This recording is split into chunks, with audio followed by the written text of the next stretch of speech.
আসসালামু আলাইকুম রহমতুল্লাহি ওয়া বারাকাতুহু। সম্মানিত দর্শক, দিল্লিতে শেখ হাসিনা সাম্প্রতিক সময়ে যে সংবাদ সম্মেলন করলেন এবং সেখানে তিনি যে কথা বললেন, সাংবাদিকরা যে প্রশ্ন করলেন, তার সন্তান জনাব সজীব ওয়াজেদ জয় যে সকল উত্তর দিলেন, তাতে করে একটা বিষয় স্পষ্ট, আওয়ামী লীগ কোনো অবস্থাতেই জুলাই এবং আগস্টের যে কর্মকাণ্ড, সেই কর্মকাণ্ডের জন্য অনুশোচনা অনুভব করবে না। তারা ক্ষমা চাইবে না। এখন এই যে তাদের যে দৃঢ়তা, এই দৃঢ়তার নিয়ে তারা কি রাজনীতিতে টিকতে পারবেন কিনা, সাস্টেইন করতে পারবেন কিনা এবং এই রাজনীতি তাদের জন্য ফলপ্রসূ হবে কিনা, এই বিষয়গুলো নিয়ে আলোচনা করব। তার আগে রাজনীতিতে ক্ষমা চাওয়া, ক্ষমা করে দেওয়া, এগুলো নিয়ে কিছু কথা বলা আবশ্যক। রাজনীতিতে আসলে ক্ষমা করা যায় না, ক্ষমা করা উচিত হয় না। যারা বিভিন্ন সময় অপরাধীদেরকে ক্ষমা করেছেন, এমনকি বন্ধুদের বিশ্বাসঘাতকতাকে যারা ক্ষমা করেছেন, প্রায় বেশিরভাগ ক্ষেত্রে ঐতিহাসিকভাবে সত্য, তারা তাদের দ্বারাই ক্ষতিগ্রস্ত হয়েছেন। খন্দকার মোশতাক বলেন কিংবা মীর জাফর বলেন, অথবা ইতিহাসের অন্য যে সকল ট্রেটর রয়েছেন, ইনক্লুডিং আবু জেহেল, প্রায় সবাই বিভিন্ন সময় ক্ষমার মানে ক্ষমা প্রার্থী হয়েছেন, আর তাদেরকে ক্ষমা করা হয়েছে, তাদেরকে সুযোগ দেওয়া হয়েছে এবং সেই সুযোগগুলো গ্রহণ করে তারা দানবরূপে যেভাবে ফিরে এসেছেন, এরকম ঘটনা কত রাষ্ট্রকে যে তছনছ করে দিয়েছে, কত সম্রাটকে যে কবরে পাঠিয়েছে, কত রাজবংশকে যে পথে বসিয়েছে, এরকম ইতিহাস কয়েকশো আমি বলতে পারবো, শত শত হাজার বছরের ইতিহাসে। তো কাজেই যারা সুপুরুষ, রাজনীতিতে সুপুরুষ, তারা কখনো ক্ষমা করেন না। তারা শাস্তি দেন, বিচার করেন, অথবা প্রতিশোধ গ্রহণ করেন। এখন সেই প্রতিশোধ জিঘাংসা হতে পারে, কিংবা সেই প্রতিশোধ রিভেঞ্জ হতে পারে, যে কোনোভাবে হোক না কেন। সামহাও শেখ হাসিনা নিজেকে প্রতিশোধ পরায়ণা রূপে এবং প্রতিশোধ গ্রহণকারী রূপে প্রতিষ্ঠিত করতে চান এবং অতীতে তিনি সেম কাজটি অত্যন্ত সুকৌশলে করেছেন। ফলে কি হলো, শেখ হাসিনা যতক্ষণ জীবিত আছেন, যতক্ষণ তার দেহে প্রাণ আছে এবং তার যে রাজনীতিতে ফেরার সম্ভাবনা যদি 1%ও থাকে, তার প্রতিপক্ষরা তাকে ভয় পাবে।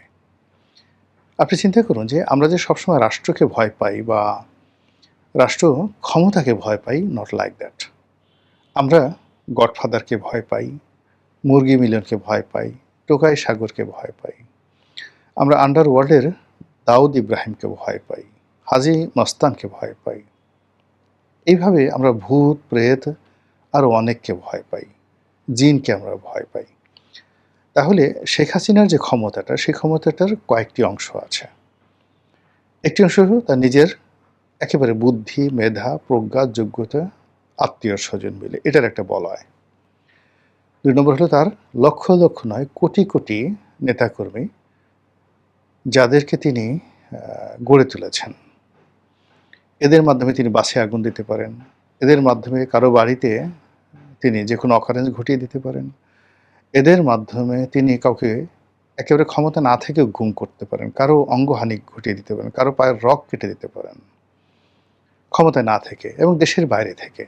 এখন আপনি চিন্তা করুন, একজন সন্ত্রাসী, সে জিসান বাহিনী হোক বা টিসান বাহিনী হোক, সে যদি জেলখানাতে বসে সন্ত্রাসের রাজত্ব কায়েম করতে পারেন, সে যদি দুবাইতে বসে, কলকাতাতে বসে সুব্রত বাইন যদি বাংলাদেশে অপরাধের একটা নেটওয়ার্কে গড়ে তুলতে পারেন, তা সেক্ষেত্রে যেটিকে আমরা পলিটিক্যাল ভায়োলেন্স বলি, সেই পলিটিক্যাল ভায়োলেন্স শেখ হাসিনা ঘটাতে পারেন। তার যখন একটা রাজনীতিতে ফেরার ইচ্ছা থাকবে, তখন তিনি এক ধরনের ভায়োলেন্স করবেন, আর যখন তিনি দেখবেন যে তার সমস্ত সম্ভাবনা বন্ধ হয়ে গেছে, তখন তিনি তার প্রতিপক্ষকে আক্রমণ করার জন্য তিনি সর্বোচ্চ শক্তি ব্যবহার করবেন, চারু মজুমদারের নকশাল অথবা সিরাজ শিকদারের সর্বহারা পার্টির মতো। এবং এই কারণে কি হলো, তার যারা প্রতিপক্ষ সবাই তাকে ভয় পাবে বা ভয় পাচ্ছে, অ্যাজ লং অ্যাজ মনে করা হচ্ছে সে জীবিত আছে বা তার প্রাণবায়ু আছে এবং সে এখনো পর্যন্ত একটা জায়গাতে টিকে আছে। ফলে যত হম্বিতম্বি হচ্ছে, ধরে আনবো, তারপর শেষে তার বিচার করব, ফাঁসিতে লটকাবো, এই কথাগুলো মূলত ভয়ের বহিঃপ্রকাশ। মানুষ যখন খুব ভয় পায় তখন চিৎকার চেঁচামেচি করে, নিজের মানে বুকে নিজে থাপ্পড় দিয়ে দেখায় আমি অনেক শক্তিশালী। নিয়ন্ত্রণহীন ভয়ের কারণে মানুষ এই কাজগুলো করে থাকে। কাজী শেখ হাসিনাকে নিয়ে যা তাদের যারা প্রতিপক্ষ তাদের ভয় না পাওয়ার কোনো কারণ নেই, এবং এটা শেখ হাসিনা খুব ভালো করে জানেন। আর এই কারণে তিনি বারবার সেজে গুজে বেশ প্র্যাকটিস করে আমাদেরকে ভয় দেখানোর জন্য নানা রকম ছলচাতুরি ছলাকলা তিনি করছেন। এই গেল এক। 2 নম্বর হলো যে রাজনীতিতে যে ক্ষমা, এই ক্ষমার ভালো নজির যেভাবে নেই অতীতে, আমাদের বাংলাদেশে বঙ্গবন্ধু ক্ষমা করেছিলেন এবং সেই তার ক্ষমার কারণে তাকে জীবন দিয়ে সেটা নিষ্পত্তি করতে হয়েছে। জিয়াউর রহমানও কাউকে কাউকে ক্ষমা করেছিলেন। তিনি নির্ঘাত জানতেন যে তারা তার শত্রু, কিন্তু সেই শত্রুর সাথে তিনি মিত্রতা করার চেষ্টা করেছিলেন, ফলে তাকে একেবারে মৃত্যুর দরজায় পৌঁছে দিয়েছিল। এই কারণে শেখ হাসিনা যে কাজটি, সেটা হলো সে কোনো অবস্থাতে শত্রুর সাথে মিত্রতা করতে চাচ্ছেন না। সে তার যা কিছু আছে, লোকজন যাকে মন্দ বলছে তাদের মধ্যে একেবারে মানে যেগুলো পচে গেছে, গলে দুর্গন্ধ বের হয়ে গেছে, যেগুলোকে তিনি বুঝতে পারছেন যেগুলোকে টানা যাবে না, তাদেরকে মাইনাস করে দিয়ে তার যারা লোকজন আছে তাদেরকে নিয়ে তিনি নিরাপদে ফিরে আসতে চাচ্ছেন ক্ষমতায়, বা নিরাপদে তার রাজনীতি পরিচালনা করতে চাচ্ছেন। এটা হলো বাস্তব অবস্থা। এবং তারই প্রেক্ষিতে তিনি কোনো অনুশোচনা দেখাতে চাচ্ছেন না। ক্ষমা চাওয়া তো দূরের কথা, তিনি যে কোনো ভুল করেছেন সেই কথাটাও তিনি বলতে চাচ্ছেন না। এতে করে তার যারা প্রতিপক্ষ তাদের আতঙ্ক আরও বেড়ে যাচ্ছে, তাদের মেজাজ আরও গরম হয়ে যাচ্ছে। আপনি জানেন যখন মানুষ মেজাজ গরম হয়ে যায় তখন সে কাঁপতে থাকে, ট্রাম্বলিং ইন ফিয়ার। খুব বেশি মেজাজ গরম দেখবেন অনেক বুড়া মানুষ, যুবক মানে বাচ্চা রাগ হয়ে লাল হয়ে যায়, তারপর গাল কাঁপতে থাকে, হাত কাঁপতে থাকে, থাপ্পড় দিতে চায় গালে, রাগের সাথে থাপ্পড় পড়ে যায় গলার উপরে। তারপর দেখা গেল যে লাথি দিতে চায়, কিন্তু লাথি পাই উঠে না রাগের সাথে। এরকম ঘটনা অহরহ আমাদের সমাজে ঘটে। তো সেক্ষেত্রে শেখ হাসিনা এবং তার যারা দলের লোকজন, তাদের কর্মকাণ্ড দ্বারা প্রতিটি মুহূর্তে, ইংরেজিতে আমরা যদি বলি নুইসেন্স, সেই নুইসেন্স তৈরি করা হচ্ছে। সেই নুইসেন্স তৈরি করে জামাত, আওয়ামী লীগ, এনসিপি, তাদের সবার মধ্যে অস্থিরতা তৈরি করা হচ্ছে, বিরক্তি তৈরি করা হচ্ছে, ক্রোধ তৈরি করা হচ্ছে, এবং দিন শেষে আতঙ্ক তৈরি করা হচ্ছে। এবং আপনারা জানেন যে গোয়েবলসের একটা বিখ্যাত সূত্র আছে। আপনার গোয়েবলস হলো হিটলারের যাকে বলা হয় প্রচারমন্ত্রী, ministry of communication and information. এই শতাব্দীর পৃথিবীতে যত জানা শোনা ব্যক্তি আছে তাদের মধ্যে গোয়েবলস হলেন সবচেয়ে আকর্ষণীয় ব্যক্তি। যে কোনো একটা মিথ্যা, যে কোনো একটি অপতথ্য, সেটিকে চমৎকারভাবে উপস্থাপন করে সেটিকে সত্যরূপে প্রতিষ্ঠিত করার যে অসাধারণ গুণাবলী, সেই গুণাবলী রীতিমতো কিংবদন্তিতে পরিণত হয়েছে গোয়েবলসের বক্তব্যের মাধ্যমে। এই জন্য যখনই আমরা কাউকে কোনো মিথ্যা কথা বলতে দেখি তখন আমরা তাকে টিটকারি করে বলি এটা গোয়েবলসি ধারায় কথাবার্তা বলছে।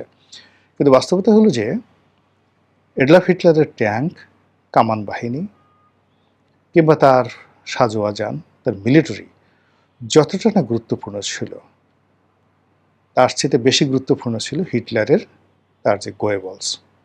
সে পুরো যুদ্ধের কাহিনী, হিটলারের বীরত্ব, হিটলারের শ্রেষ্ঠত্ব তিনি এত চমৎকারভাবে বর্ণনা করতে পারতেন।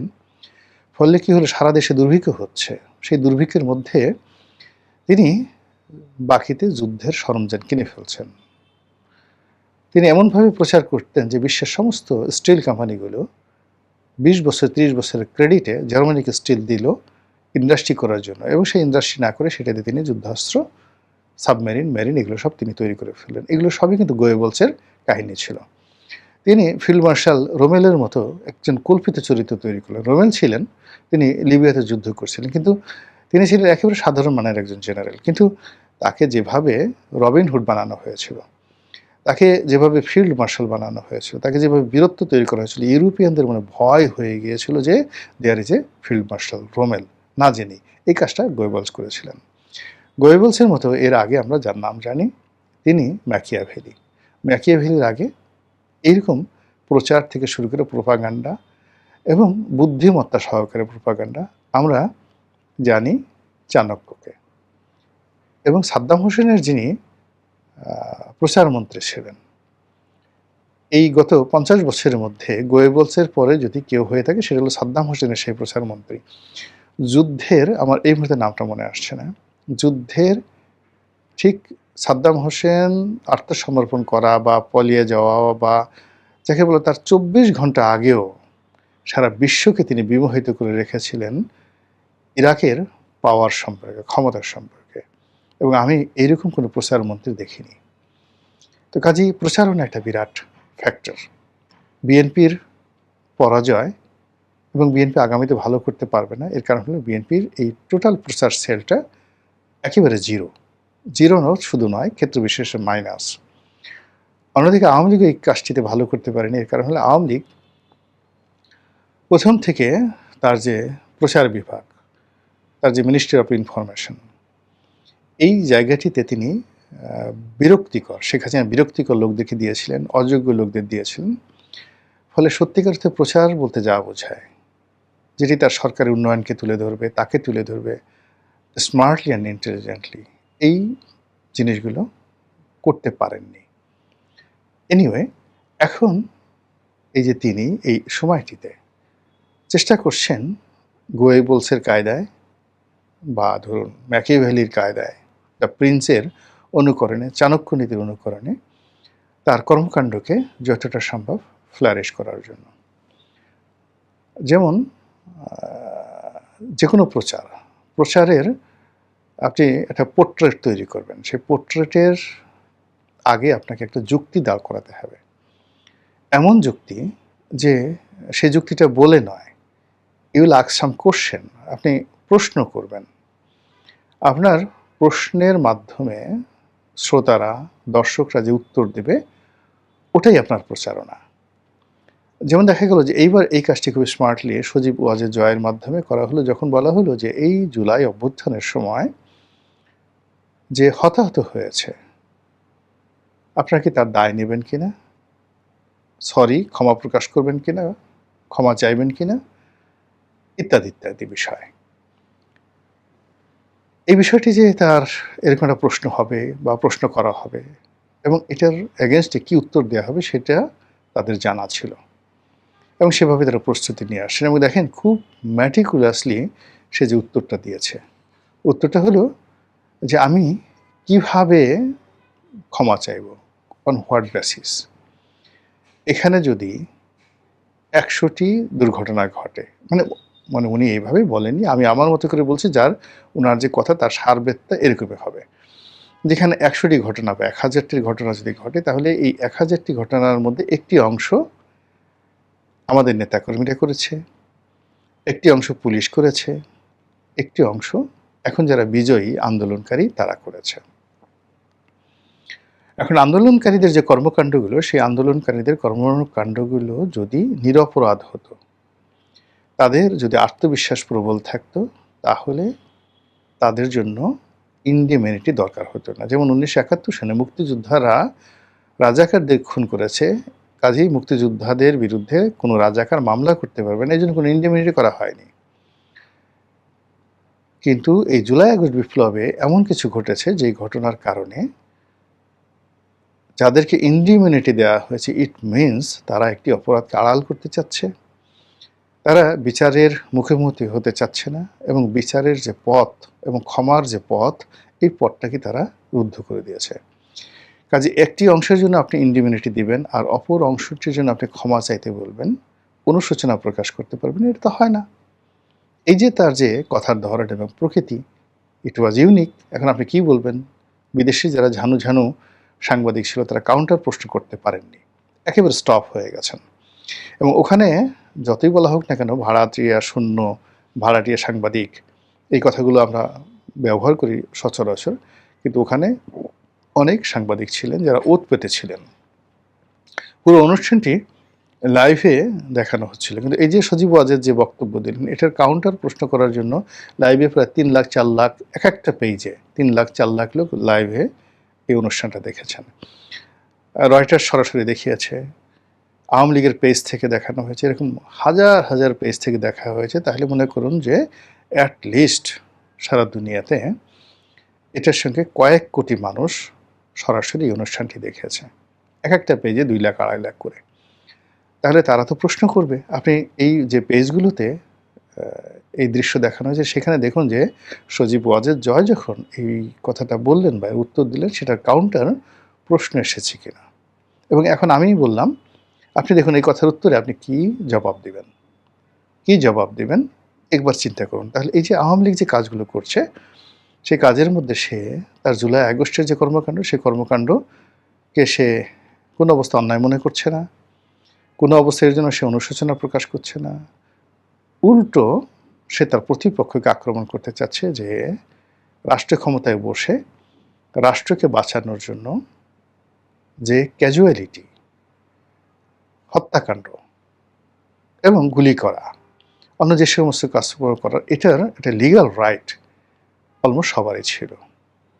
আর অপরাধ বলতে যারা বোঝায় সেটা হলো যে সকল সিভিলিয়ান, যেমন ছাত্রলীগ, যুবলীগ, আওয়ামী লীগ, তারা যে অস্ত্র হাতে রাস্তায় নেমে যে সকল ক্যাজুয়ালিটি করেছে এগুলো সব ক্রিমিনাল কেসের আন্ডারে। কিন্তু তিনি মানে আওয়ামী লীগ যেটা বলতে যাচ্ছে এখানে পুলিশ বা সেনাবাহিনী যে কাজগুলো করেছে বেশিরভাগ ক্ষেত্রে তাদের কাজগুলো আইনগত বাধ্যবাধকতার মধ্যে আছে, এই কাজের জন্য তাদেরকে নিয়োগ দেওয়া হয়েছে। আবার অন্যদিকে তাদের অ্যাগেনস্টে যারা অন্যায় করেছেন, অপরাধ করেছেন, খুন করেছেন, রাহাজানি করেছেন, আপনি তাদের এই কাজ করার জন্য কোনো আইনগত বৈধতা ছিল না, একটা সিঙ্গেল ওয়ান। এই কথাটা তারা প্রচার করতে চাচ্ছে।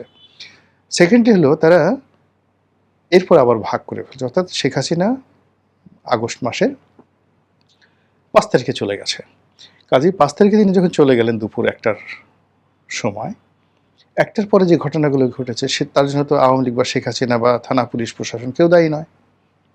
তিনি ক্ষমতা হারিয়েছেন, ফলে কাজেই 5 তারিখের 1টার পরের কোনো ঘটনার জন্য তো তাকে দায়ী করা যাবে না। এখন আপনি অ্যাসার্টেন করেন 1টার পরে 5 তারিখ 2024 সাল আগস্ট মাসের 5 তারিখ 1টার পরে কী কী হয়েছে।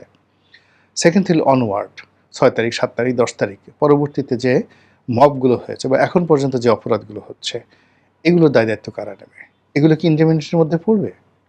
এই কাজের জন্য কি কেউ নিজের দায় দায়িত্ব স্বীকার করবেন?